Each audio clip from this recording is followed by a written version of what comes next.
Our teams on the ground are stretched to the limit. This is because we have not been able to bring in any humanitarian supplies into the Gaza Strip since the war began on the 7th of October. The siege on the Gaza Strip must be lifted so that organizations like UNRWA are able to bring in much needed humanitarian supplies, including fuel for the water inside the Gaza Strip. Juliet, I feel so sorry that it's reported 14 of your colleagues on the ground have been killed since the beginning of the war. And I know it must be very difficult for UNRWA to operate on the ground amid constant threat and acute supply shortages.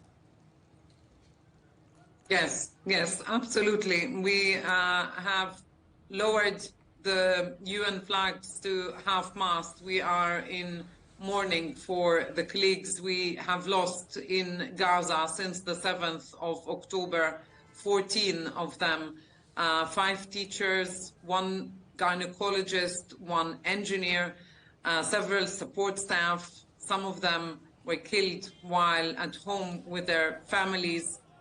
It is a very sad day for the United Nations around the world. And what's the latest information you have about the possibility of bringing aid into Gaza? And is it possible to create a safe zone for those displaced? So far for us, what we are calling for is to lift the siege on Gaza because we are ready with supplies to deliver to the Gaza Strip. People are in need. People have been in need way before the war began. So, for example, 1.2 million people inside the Gaza Strip relied on food assistance from UNRWA. 80% of the population inside the Gaza Strip are poor. The highest unemployment among young people is in Gaza. Absolutely dependent on humanitarian aid. Gaza was like that before the war began.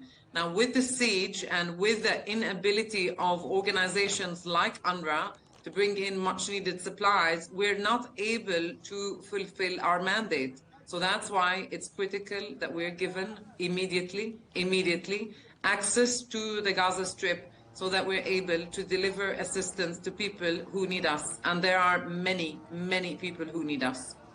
And Juliet, we have learned that the US just vetoes humanitarian pools to allow humanitarian access to Gaza. And what's your take on that? We would welcome a humanitarian pause. We call for the cessation of hostilities. We call for a ceasefire so that civilians are protected, so that people are safe. We have lost so many have been killed, so many civilians have been killed, so many colleagues of ours have been killed. It is time for safe humanitarian access into the Gaza Strip and for a ceasefire right away.